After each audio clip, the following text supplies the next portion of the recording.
좋은 아침입니다. 오늘은 에스겔서 12장 말씀을 함께 나눌게요. 1절 말씀이 제가 있습니다. 또 여호와의 말씀이 내게 임하여 이르시되 인자여 내가 반역하는 족속 중에 거주하는도다. 마음 아픈 말이죠. 반역하는 족속 중에 거주하는도다. 그들은 볼 눈이 있어도 보지 아니하고 들을 귀가 있어도 듣지 아니하나니 그들은 반역하는 족속입니다. 태도가 고도를 결정한다라는 제목으로 말씀을 나누도록 할게요. 에스겔서 12장에서 그발강가의 테라비로 돌아온 에스겔은 이스라엘 백성을 향한 또 다른 행위 메시지를 전달하죠. 하나님이 말씀하시는 것처럼 그들은 눈과 귀가 있어도 보지도 듣지도 못하는 반역하는 백성이다. 마음 아픈 참 메시지입니다. 과연 우리가 하나님 앞에 이런 소리를 듣고 있지는 않을까? 눈이 있지만 보지 못하고 귀가 있지만 듣지 않는, 그래서 하나님의 말씀을 의도적으로 반역하고 있는 그러한 삶을 우리가 살아가고 있지는 않은가. 돌아보는, 또 돌아보게 만드는 그런 말씀이 아닌가 하는 생각을 해보게 됩니다. 에스겔이 받은 두 번째 행위 메시지는 사람들 앞에서 떨면서 음식을 먹고 근심하면서 물을 마시는 것이었죠. 17절 이하에 보니까 이는 예루살렘 거민이 바벨론의 포위를 받고 두려움과 근심에서 벗어나지 못하고 결국 파멸에 이를 것을 보여주는 메시지였습니다.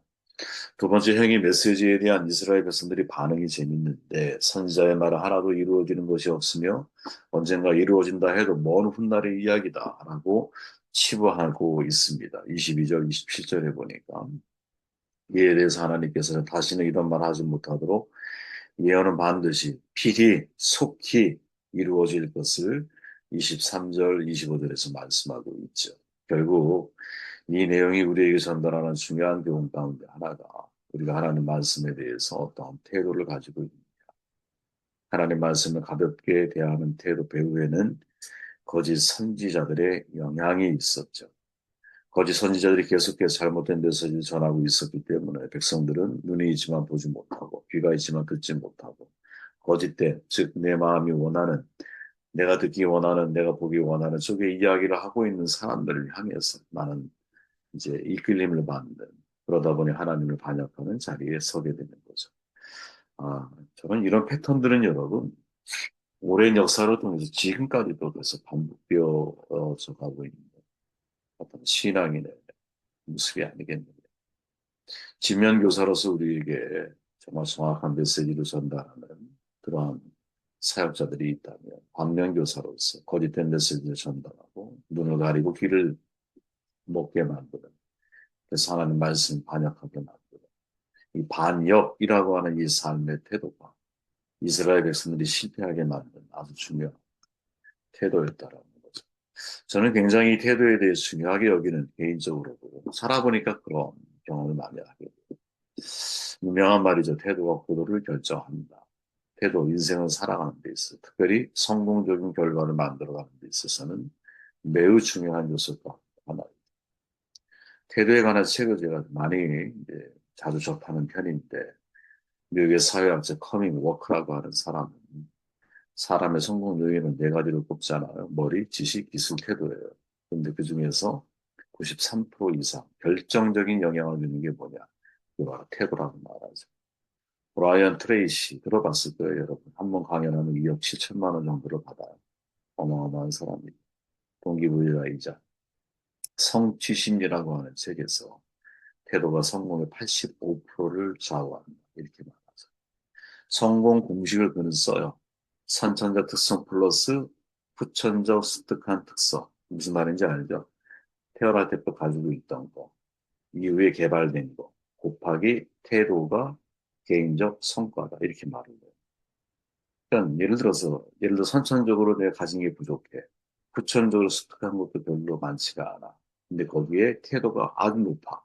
높은 태도를 가지고 점수를 가지고 있어. 그럼 성과가 높다라는 거예요.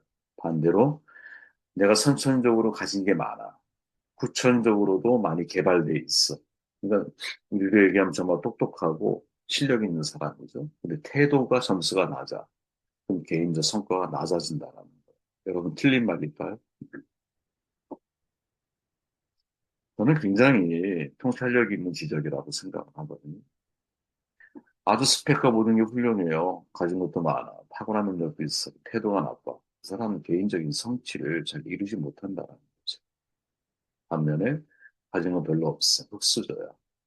능력도 뛰어나지 않아. 하지만 삶을 대하는, 사람을 대하는 태도가 되게 좋아. 훌륭해. 그 사람은 상대적으로 놀라운 성과를 만들어낸다는 거죠. 이 이야기는 이 사람들만의 이야기가 아닙니다. 그 외에 도리스 메리튼이라고 하는 사람이 하비투스라고 하는 세상을 보는 방식과 태도라는 책에서 말하죠. 무엇이 삶의 격차를 만드는지 아십니까? 당신이 선택한 태도가 모든 것을 바꿉니다. 저는 100%이 말에 공감. 태도를 조금만 바꿔도 생각이 달라져요. 생각이 달라지면 믿음이 달라지면 행동이 달라져. 나아가 인생이 바뀌는 거예요. 태도가 인생을 만드는 거죠. 행복한 태도를 가지고 있는 사람이 행복한 인생을 만들어. 부정적인 태도를 가지고 있는 사람은 부정적인 결과를 만들어. 좋은 태도, 좋은 인생. 나쁜 태도, 나쁜 인생. 불량한 태도, 불량한 인생. 선량한 태도가 선량한 인생을 만드는 거죠. 제가 여러분도 많은 사람들을 만나겠지만, 저 역시 많은 사람들을 만나면 그 사람의 태도를 되게 중요하게 여기거든요. 그리고 그거는 거의, 상당히 높은, 어떤 그 사람을 뭐 판단하라는 얘기가 아니라, 우리가 사람을 알아야 되잖아요.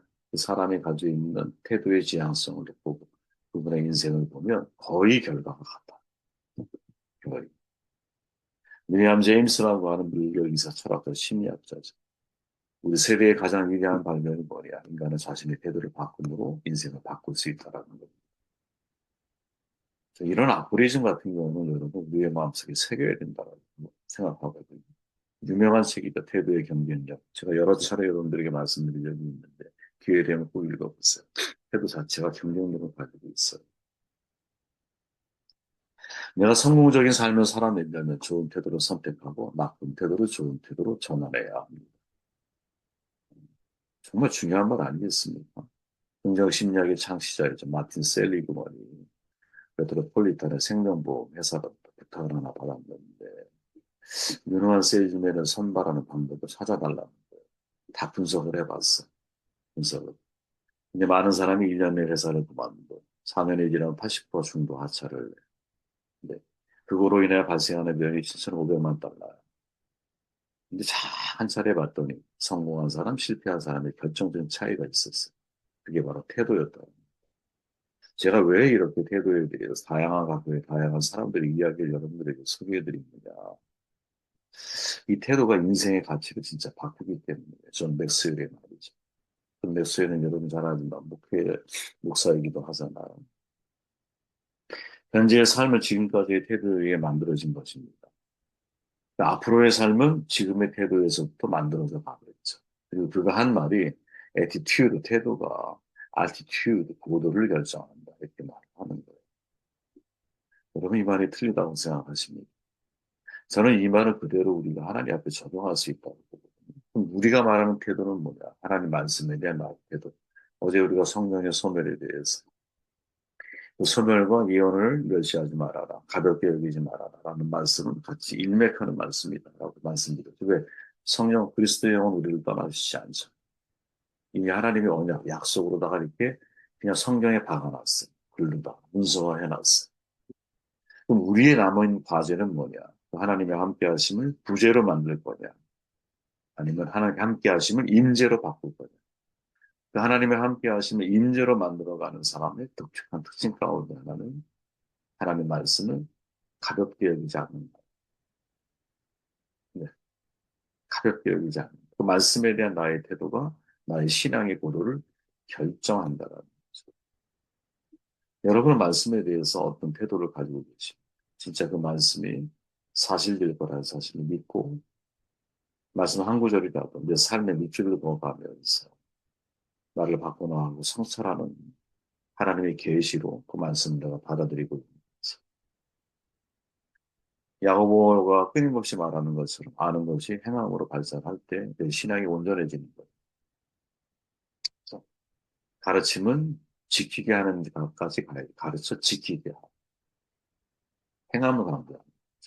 왜? 내가 진짜 믿는다면 그 길을 갈 수밖에 없는. 내가 진짜 믿는다고 말하면서 길과 진리와 생명 되신 그 길을 내가 따라가지 않아.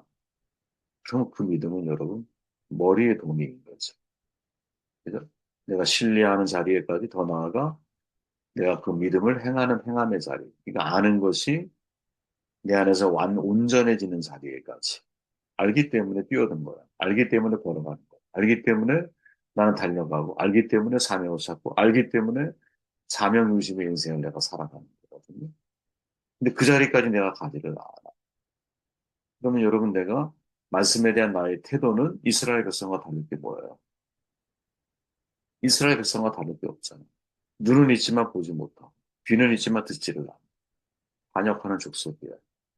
말씀에 대한 그들의 태도가 그들의 미래를 바벨론 포로로 만들어 가게 된 가장 중요한 원인이 아니겠습니까? 끊임없이 선지자 예언자를 통해서 하나님은 말씀하시지만 끊임없이 보고도 믿지 못하고 듣고도 반응하지 않고 그래서 하나님 말씀에 대한 태도가 하나님 말씀을 가볍게 여기는 농담처럼 여기는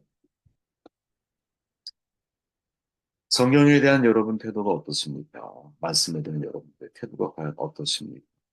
아브라함 소돔과 고모라 사는 롯 찾아갔잖아요. 그래서 하나님 앞에 이제 우리를 얘기하면 계약을 했어. 단판을 진 거야. 서희 단판처럼. 10명만 있으면, 의인 10명만 있으면 단판을 줬어. 그걸 당연히 얘기했겠죠, 조카에게. 그랬더니, 그게 만약에 성취되지 않으면 이 소돔 땅, 고모라 땅은 심판에 서게 될 거야.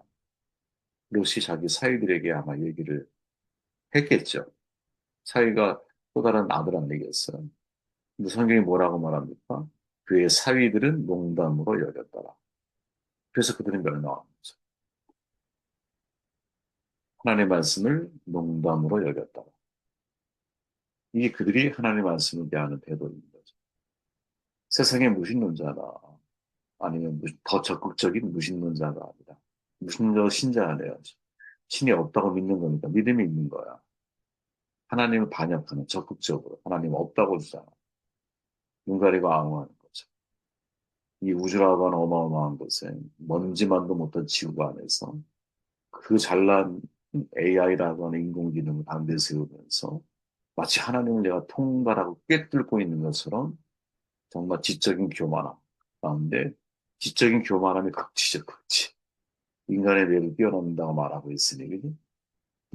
그러면서 하나님을 멸시하려고 하는, 무시하려고 하는, 하나님 말씀을 가볍게 여기게 만드는 이런 문화가 앞으로 더 지배적이고 팽배하게 될 거예요. 과연 이 시대를 우리는 어떻게 살아내야 되고 반응해야 될까? 내일 모레 구약과 신약의 말씀에 대한 태도를 강조하는 메시지를 우리가 나누겠지만, 기본적으로 우리가 갖춰야 중요한 태도는 뭐냐? 말씀에 대한 태도가 내 신앙의 고도를 결정하는, 높이와 깊이를 결정하는. 과연 저와 여러분들의 말씀을 사이들처럼, 무슨 사이처럼 농담으로 여기고 가볍게 여기는 사람, 아니면 그 말씀의 궁극적인 성취를 믿고 그 말씀에 무거운 마음으로 내가 말씀을 대하는 이 태도가 다시 한번 오늘 이 새벽에 저와 여러분들이 성찰하는 그런 기회가 되기를 바랍니다.